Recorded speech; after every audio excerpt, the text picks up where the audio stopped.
partes da história. Agora chegou a hora de ver o que não foi possível mostrar. Esparta!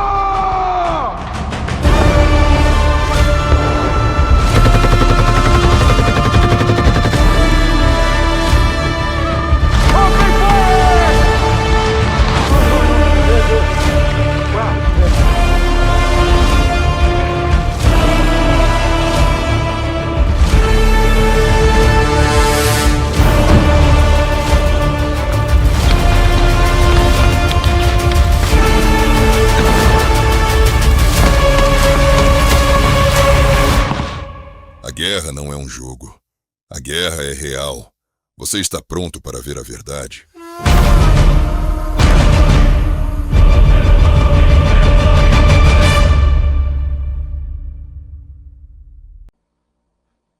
Muito boa tarde para todo mundo que nos acompanha aqui na Sala de Guerra. E, cara, hoje, nesse sábado, eu tenho o prazer de receber aqui no nosso canal o Ivan Queiroz Kruger, codinome Aquaman.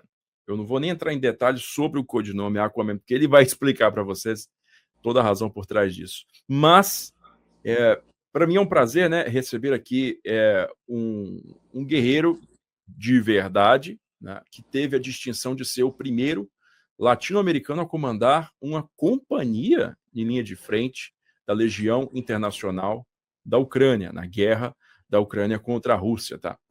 Então, antes de eu passar a palavra para o Ivan aqui, eu vou fazer uma leitura breve aqui de um currículo dele, porque é interessante que vocês conheçam o background do nosso convidado aqui. Então, o Ivan, ele é primeiro-tenente, né, ou foi primeiro-tenente da infantaria do Exército Brasileiro. Ele serviu o Exército entre 2007 e 2015. Ele é graduado no curso preparatório de oficiais da Reserva e ele se graduou no CPOR no primeiro lugar, tá? No primeiro lugar da turma dele. Tá? Então, ele serviu no 38º Batalhão de Infantaria, lá em Vila Velha, no Espírito Santo. Serviu também no Comando de Fronteira dos Solimões, no 8º Batalhão de Infantaria de Selva, que fica em Tabatinga, no Amazonas. Ele ele comandou um pelotão especial de fronteira, né, que são unidades isoladas que ficam dentro da selva ali, com a missão de proteger as nossas fronteiras, né?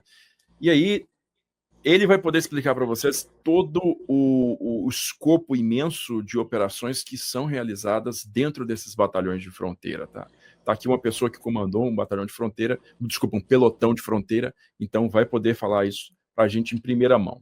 Depois, então, né, do período dele no Exército Brasileiro, o Ivan, então, em 2023, né, se não me falha a memória aqui, 2023 mesmo, né? Isso. 2023, ele ingressou na Legião Internacional da Ucrânia, tá? E lá ele combateu por 7 meses. 7 meses no fronte de Liman e também, posteriormente, no fronte do Donbás, na região de Donetsk, tá? Então, ele foi ferido 3 vezes em combate, né, condecorado 2 vezes pela Ucrânia, tá? E ele tem, além do curso de formação de oficiais da reserva do Exército, ele tem curso superior em segurança pública e também é pós-graduado em segurança pública, tá bom?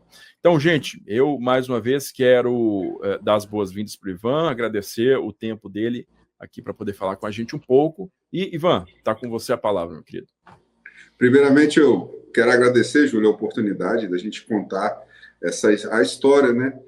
Como você disse, a gente sabe que existe essa rotatividade de muitos brasileiros indo para a Ucrânia e voltando, e acaba que, isso é uma coisa triste falar, que tem muita gente que vai lá só para ficar tirando foto e acaba dando uma descredibilidade aos verdadeiros brasileiros que vão lá e lutam. Então, é uma oportunidade da gente contar a história de algumas pessoas que eu lutei ao lado, que eu conheço, que, através da minha voz, que lutaram de verdade, são verdadeiros guerreiros, outros que tombaram. Então, eu agradeço a oportunidade. Quero também cumprimentar o pessoal de casa que está se dispondo aí a separar esse tempo aí para conhecer um pouco da história. Como o Júlio falou, né, só incrementando aí, eu tive essa experiência de estar na selva, comandar uma unidade de fronteira, e é uma coisa assim muito gratificante, porque lá a gente vê todo o tipo de ilícito, e é coisa que também o Brasil em si não tem acesso, né? Acha, fica naquela coisa assim, o exército hoje está pintando, só pintando meio-fio, mas não tem a dimensão do que o exército brasileiro tem de responsabilidade, de operações que faz na fronteira, porque não é muito da política do exército ficar mostrando isso, né? Então, eu acho que aqui ao longo da live a gente vai conseguir tocar nesse assunto no período que eu estive lá, né? Deixando isso claro. Maravilha. Ivan, me diz aqui, cara, a gente sempre tem que começar, eu acho, e eu sempre começo quando eu vou falar de uma biografia de soldados, de guerreiros, eu sempre tento buscar onde é que está a raiz do interesse daquela pessoa pela área militar, né? Pela carreira militar, pela vocação das armas. E aí eu queria que você falasse para a gente a respeito desse seu interesse, dessa origem, onde é que se encontra aquela primeira vontade que você sentiu de se tornar um militar. Isso vem lá de criança, apesar de eu não ter um histórico de militares na família. Eu não tenho, né? Eu sou o primeiro, assim. Mas desde criança sempre foi meu sonho. Eu sempre tinha esse sonho de ser, né? Naquela época eu não tinha dimensão do que era a estrutura do exército. Eu queria ser soldado, queria ir para a guerra. As minhas brincadeiras como criança sempre giravam em torno disso. Eu fui criado num sítio e aí eu entrava para dentro da mata, ficava construindo casa-mata e ali brincando. E aí uma coisa que depois de adulto, né, guardadas as devidas proporções, né, o que eu falo, a minha origem, né, a origem sanguínea, alemã, né? O meu bisavô veio do pós-Primeira Guerra Mundial da Alemanha e tal. Eu até brinco, às vezes essa gana pelo militarismo vem do sangue, né? Desse sangue histórico, né? Como eu falo, né? Guardando as devidas proporções, não exaltando nada, né? Do que a gente sabe da história. E então eu cresci sempre tendo isso em mente, que eu queria ser militar. E aí, quando chegou a época de me alistar, porque como eu não tinha ninguém da família militar, eu não entendia o que era a AMAN, eu não entendia o que era a ESA, né? A AMAN, para quem não sabe, é a Escola de Oficiais de Carreira do Exército Brasileiro, e a ESA é a Escola de Sargentos do Exército Brasileiro, que são os militares de carreira. Então, quando eu fui me alistar, eu estava fazendo faculdade. E aí, em vez de eu ir para a seleção como para recruta, que viria a ser no outro ano soldado, eles me separaram e colocaram na seleção para o NPOR, que é o Núcleo de Preparação de Oficiais da Reserva. Então, em alguns lugares NPOR, em outros CPOR, como você disse há pouco. A diferença entre o NPOR e o CPOR é que o NPOR, quando se fala em núcleo, normalmente vai ser só uma arma. Então, o 38º Batalhão de Infantaria, ele tem um NPOR dentro do batalhão. Quando a gente fala de CPOR, que é o centro, aí é uma unidade só para formar oficiais temporários, como acontece no Rio de Janeiro, e, se eu não me engano, tem um lugar do Nordeste que também tem. Aí lá você vai encontrar todas as armas, quadros e serviços de oficiais temporários. Então, entro nessa seleção, e aí sou selecionado para compor ali o núcleo de oficiais, da turma de oficiais temporários daquele ano, e vivo o meu sonho, né? Ali foi meu sonho. E tanto que eu consegui ser o 01 da turma, né, por várias passagens engraçadas que tem sobre isso, estudando muito. E aí eu sempre pego uma referência quando as pessoas perguntam assim, mas como é que é? Você estudava muito? Tem uma matéria que a gente estuda no NPOR que é ofensiva, né, ofensiva e defensiva. Aí dentro da parte ofensiva existe a marcha para o combate. E a marcha para o combate, a gente aprende a escalonar as unidades quando vai se marchar para o combate. Então, qual a unidade que vai na frente, tamanho, recebe o nome, funções e tudo. E aí, o que eu fazia? Quando terminava as instruções, eu tinha comprado aqueles monte de bonequinho verde, né, de soldadinho, e aí eu montava no alojamento ali uma marcha para o combate com os bonequinhos e ficava estudando, fazendo as manobras e tudo, né? As posições de cada agrupamento efetivo, e aí eu ficava fazendo isso, e isso assim, é só um reflexo da dedicação que eu tinha, porque era meu sonho. E aí o NPOR, ou o CPOR, tem uma peculiaridade, para quem não conhece. Nem todos que se formam vão voltar para a tropa. porque isso depende do número de vagas. Então, no meu ano, na minha turma, era de 20, e só tiveram 3 vagas. Então, ser um dos primeiros é um requisito para quem quer voltar para a tropa, que a gente chama, né? E depois servir, né? Ficar aí os 8 anos e meio. Então, nasce daí, termino o primeiro colocado, e aí eu tinha vaga para servir no Rio de Janeiro, em Petrópolis, em outras unidades do Rio. Só que eu quis muito ir para a selva. E aí abri mão da minha vaga, porque a 12RM, que é aqui em Manaus, ela não conseguiu completar os quadros. Então, eu abri a mão da minha vaga lá e vim para cá, porque eu queria viver essa experiência de uma unidade de selva, uma unidade de fronteira. Então, eu acho que isso desenha um pouco assim, a minha paixão, aquilo que, né, por qual motivo eu acabei me tornando seguir na profissão das armas. Perfeito, perfeito. Então, assim que você se graduou do NPOR no Espírito Santo, né, em Vila Velha, você partiu para Amazonas, né? Partiu para a selva? Então, aí quando eu me formei, aí a gente volta para o que chama um estágio, né? Seria um estágio já como aspirante, né? O aspirante ali tem que ficar 6 meses para poder sair segundo tenente, mas aí você já executa todas as funções do tenente. O aspirante é como se fosse tenente, né? Só que como a gente brinca com a estrela vazia, né? É só uma estrela sem estar preenchida. Aí eu fiquei 3 meses e meio ainda no 38º Batalhão de Infantaria, executando todas as atividades que envolvem um comandante de pelotão, né, um tenente.